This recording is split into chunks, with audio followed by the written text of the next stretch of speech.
Bachelet, bueno, se consolida como favorita dentro de la oposición, aunque todo indica que Carolina Toá va a ser la candidata. Ramón Javieres, director ejecutivo de Pulso Ciudadano, está con nosotros. ¿Cómo estás, Ramón? Un gusto saludarte.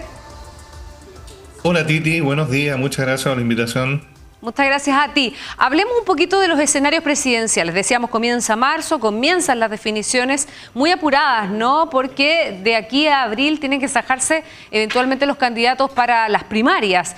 Y ahí se comienza a enredar el panorama. Partamos un poquito por el oficialismo y esta Michelle Bachelet que parece imbatible. Bueno, el oficialismo tiene un gran problema, ¿no? Tiene una potencial candidata que ha definido varias veces Michelle Bachelet que no va a ser candidata y que aparentemente ya eso está definido. Y la potencial candidata que de alguna manera es la que sería en definitiva nombrada por la centroizquierda, al día de hoy tiene un bajo nivel de preferencia por parte del electorado.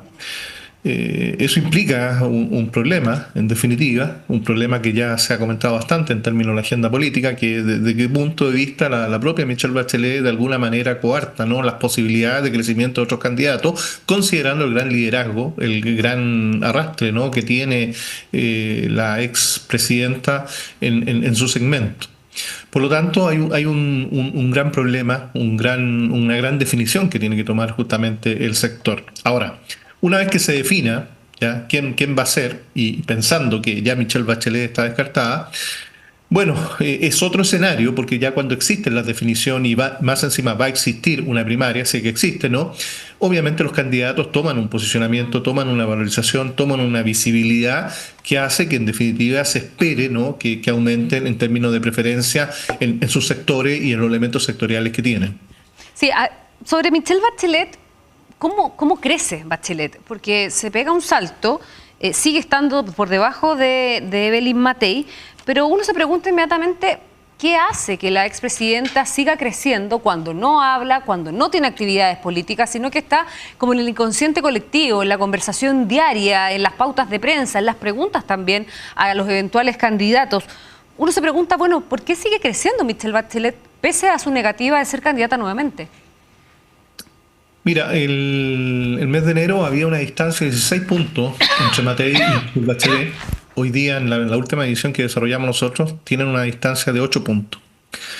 ¿Por qué crece? Porque es un liderazgo fuerte, 2 veces presidenta, es un liderazgo a nivel mundial. Hay un tema de carisma, hay un tema de liderazgo político, hay un tema de conexión que tiene con ciertos segmentos jóvenes y segmentos medios bajos, que la hacen en definitiva ser una figura relevante. Pero también, al no existir otros liderazgos, justamente la centroizquierda, es la opción, es la alternativa, en definitiva, con mayor presencia que vislumbra los segmentos que se identifican con ella. Por lo tanto, hay un arrastre político muy fuerte, un capital político que aún lo tiene, más allá de que va a ser una candidata o sería una candidata fuertemente criticada, ¿no?, por lo que piensa la oposición, ¿no?, respecto al desempeño de su último gobierno.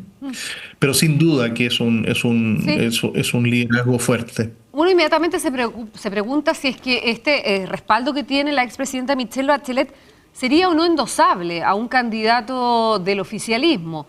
Mucho se habla de Carolina Toá y de que finalmente la figura de Michelle Bachelet, se lo escuché a un parlamentario ayer, es un liderazgo como de una araucaria que no permite que otros árboles crezcan a su alrededor. ¿Es endosable ese apoyo de Bachelet a otra candidatura?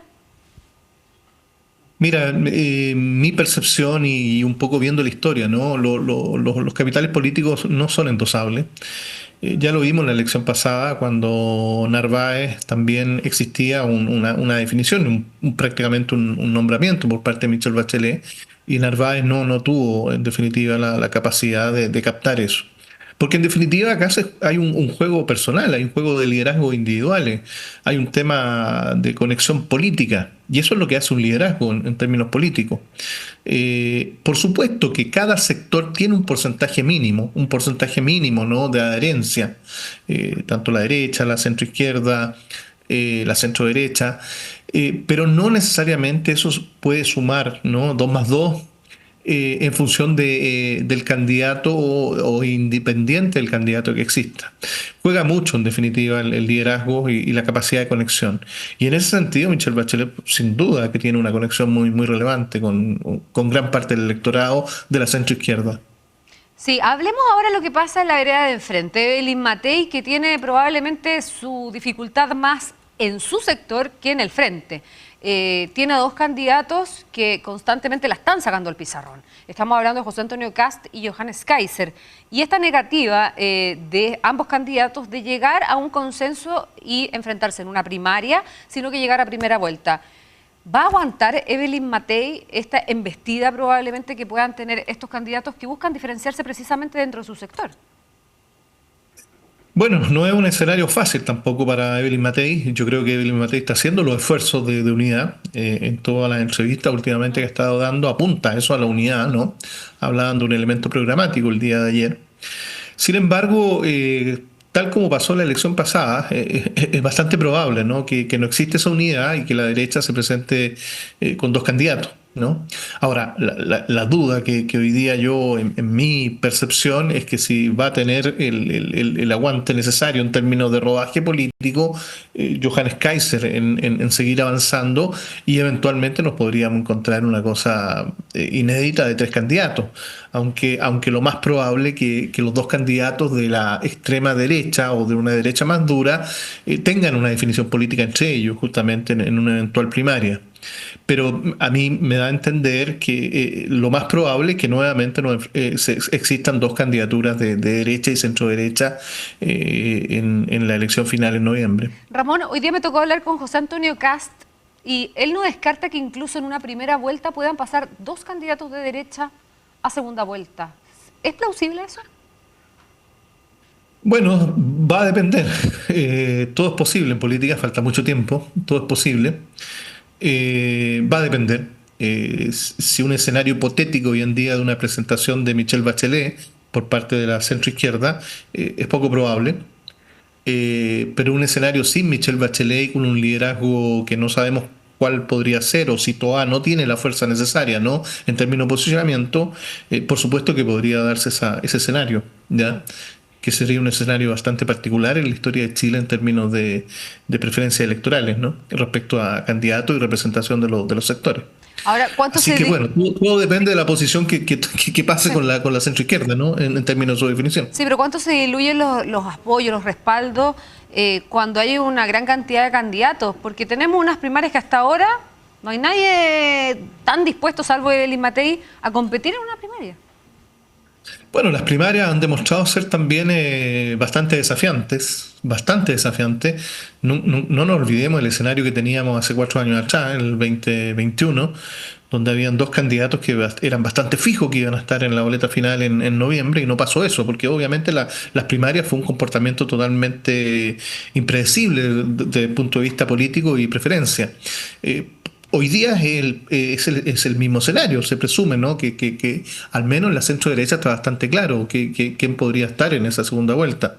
En esa primera vuelta, perdón, pero podrían pasar cosas justamente dependiendo de cómo son los comportamientos y cómo son las figuras reales que existen en las primarias. Yo noto que no todos los sectores tienen tan claro que las primarias hoy día pueden ser atractivos. Por supuesto que es atractivo desde el punto de vista de la visibilidad política. Que un sector tenga primaria y que el otro sector no tenga primaria, eso da una ventaja muy grande al sector que las tiene. Pero sin duda que es el gran tema justamente que lo vamos a ver ahora muy luego, en abril. ¿Quiénes son los que realmente van a estar en una definición de primarias? Queremos agradecerte mucho, Ramón Caviedes, que es director ejecutivo de Pulso Ciudadano, una nueva encuesta que ha puesto, a mover las piezas de este puzzle presidencial que comienza a vivirse este marzo de 2025. Muchas gracias, Ramón. Muchas gracias, Titi, que tengas buen día. Que te vaya muy bien, muy amable. Son las 10:55, hora de hacer un corte aquí en T13 Digital AM, ya volvemos con más.